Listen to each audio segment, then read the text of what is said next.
बिस्मिल्लाहिर्रहमानिर्रहीम। Today's topic of discussion is breast surgery. Start करते हैं। ओके, तो अगर प्रेग्नेंट फीमेल है और ब्रेस्ट का कैंसर है तो जो मोस्ट स्टैंडर्ड सर्जरी होती है वो कौन सी होती है? Modified radical mastectomy. जो बीसीटी होता है, ब्रेस्ट कंजर्वेशन सर्जरी, वो कॉन्ट्राइंडिकेटेड होती है प्रेगनेंसी में, तो एमआरएम आपने करनी होती है। ओके, ब्रेस्ट की स्क्रीनिंग के लिए अगर 40 साल से नीचे है तो अल्ट्रासाउंड, और 40 साल से ऊपर है तो मैमोग्राफी करनी है। तो यहाँ पे बेस्ट ऑप्शन क्या होगा? मैमोग्राफी होगी, क्योंकि इसकी स्क्रीनिंग 45 टू 40 ईयर 45 से 54 ईयर्स में स्टार्ट होती है। तो आप अल्ट्रासाउंड करते हैं, सॉरी मैमोग्राफी करते हैं। ओके, अब इसके बाद नेक्स्ट क्वेश्चन देखो। अच्छा, नेक्स्ट क्वेश्चन है कि अगर आप वहाँ पे देखो, साइज़ क्या है? 2 सेंटीमीटर है। ओके, अब कुछ बुक्स कहती है 2 सेंटीमीटर T1 में, या कुछ कहती है 2 सेंटीमीटर T2 में आता है। Okay, no palpable axillary lymph node. Okay, no palpable axillary lymph node. अब ब्रेस्ट कैंसर में सी ए ब्रेस्ट है, तो उसका बेस्ट ऑप्शन क्या होगा? ओके, ठीक हो गया। तो अब यहाँ पर अल्फा ऑप्शन जिसमें T1 एन नहीं, T1 N0 M0 बीटा और डेल्टा, इसमें लोग कंफ्यूज हो जाएंगे कि हमने T1 इंक्लूड करे 2 सेंटीमीटर को, या फिर हम इसको T2 इंक्लूड करें। अब बहुत ज़्यादा कंट्रोवर्शियल है ये वाला, कि कुछ लोग कहते हैं कि 2 सेंटीमीटर उसमें इंक्लूड होता है। ओके, तो आई थिंक मेरे नज़दीक जो 2 सेंटीमीटर तक है जो कैंसर, ओके, वो T1 में आता है। 2 से ऊपर आ जाए तो वो T2 में आ जाता है, तो आप T1 रखो उसको। ओके, इसके बाद है कि 63 ईयर ओल्ड वुमन है जो कि ओपीडी में प्रेजेंट किया with the right breast lump, जो कि लास्ट 12 मंथ से है।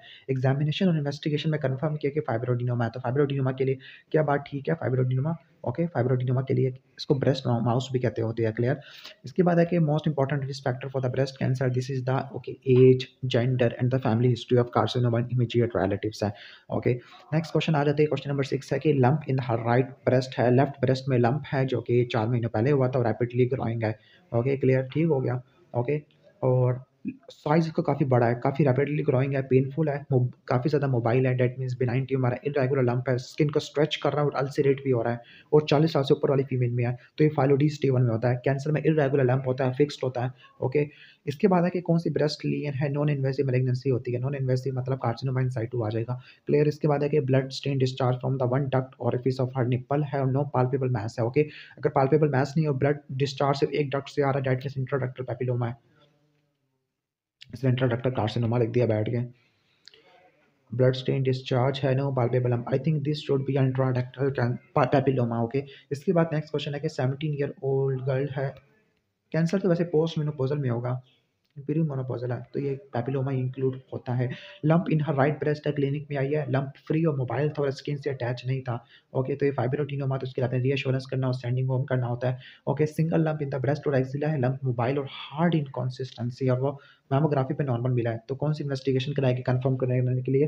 तो एफएनएसी, उसके बाद ट्रू कट या कोर कट बायोप्सी आ जाएगा। Okay, firm smooth breast lump है, अपर आउटर क्वाड्रेंट में एफएनएसी हुआ तो उसमें बॉर्डर लाइन बिनाइन चेंजेस है, फैमिली हिस्ट्री भी है, तो आपने नेक्स्ट आपने क्या कराना है? ओके, ट्रू कट या कोर कट बायोप्सी करानी है कंफर्म करने के लिए। ओके, उसके बाद है कि प्रेग्नेंट फीमेल है, ट्रॉमा की हिस्ट्री हुई है लेफ्ट ब्रेस्ट पे, उसको फैट नेक्रोसिस तो नहीं हो जाएगा।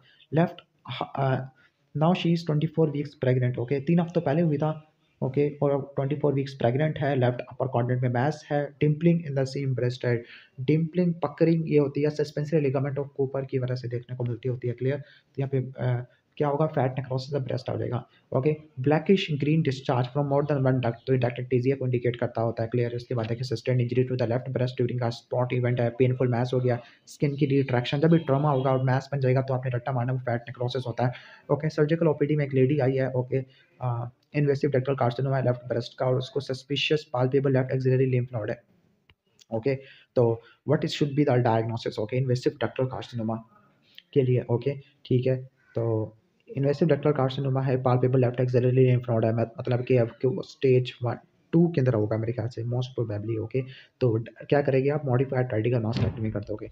ओके, इसके बाद नेक्स्ट क्वेश्चन है कि क्वाड्रेंटेक्टमी हुआ है और लंपेक्टमी हुई है, नो डायसेक्शन हुआ है, 4 सेंटीमीटर इन्फिल्ट्रेटिंग मास है। ओके, मार्जिन क्लियर है, 5 से लेकर 15 लिम्फ नोड का इन्वॉल्व किया हुआ है, ईआरपीआर पॉजिटिव है। तो आपने कीमोथेरेपी में क्या देना होता है? और कीमोथेरेपी में रेडियोथेरेपी और आपने टोमैक्सोफिन देनी है, क्योंकि ईआरपीआर पॉजिटिव और प्रीमेनोपॉजल है। अगर पोस्ट मेनोपॉजल होता तो एरोमेटिस इनहिबिटर ऐड कर लेते।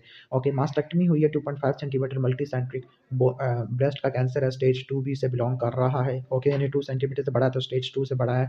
ओके, मेटास्टैटिक सर्वे किया तो जो डिस्टेंट मेटास्टेसिस होती है ब्रेस्ट के कैंसर की, वो बोन में होती है, लंबर वर्टिब्रा को इन्वॉल्व करती होती है। ओके, इसके बाद है कि सब्सटेंशियल यूनिलैटरल ब्रेस्ट इनलार्जमेंट है, लार्ज फर्म ट्यूमर है विद अर्ली स्किन इरोजन है। तो skin erosion large unilateral tumour है तो वो सिस्टोसार्कोमा फाइलोडीज होता है। ओके। इसके बाद नेक्स्ट है कि most appropriate management of cystosarcoma phyllodes is cystosarcoma phyllodes क्या होती है? Okay, wide local accident with rim of normal surrounding tissue है। इसके बाद नेक्स्ट है कि a woman present with blackish green discharge duct ectasia को बोलते होते हैं। Clear. Regarding C A breast तो कौन से स्टेटमेंट ठीक है? Majority of the cancer upper outer quadrant में देखने को मिलते होते हैं। 3 centimetre mess in left breast है तो दो T2 हो जाएगा। No skin changes, no fixation है। ओके, तो T2 हो जाएगा मेन, आपने रट्टा मार लेना। इसके बाद है कि ब्रेस्ट कैंसर कॉमनली अकर अपर आउटर क्वाड्रेंट में होता है, ब्लैकिश ग्रीन डिस्चार्ज डायटेक्टेजिया में देखने को मिलती होती है। क्लियर। इसके बाद हम आगे आ जाते हैं। Okay, treatment of breast pain in ND तो एनडी के लिए हम क्या नहीं कर सकते? तो विटामिन सी नहीं देंगे, विटामिन ई देते होते हैं। ओके, इवनिंग प्राइमरोज ऑयल टेनाजोल टोमैक्सोफिन देते हैं, डिक्वेट ब्रास स्पोर्ट देते हैं। फाइलोइडियस ट्यूमर के बारे में क्या बात ठीक नहीं है? तो does not metastasize via blood stream. Okay. इसके बाद नेक्स्ट है कि 38-year-old lawyer come to you with the OPD with after seeing some information related to the breast cancer. Okay, तो कौन सा ब्रेस्ट कैंसर का रिस्क फैक्टर नहीं है? Smoking. Smoking is not a risk factor for breast cancer. Okay, ठीक है। Chest पर trauma हुआ है, लेफ्ट अपर क्वाड्रेंट में मैस हो गया, उधर डिम्पलिंग तो फैट नेक्रोसिस को इंडिकेट करता होता है। क्लियर।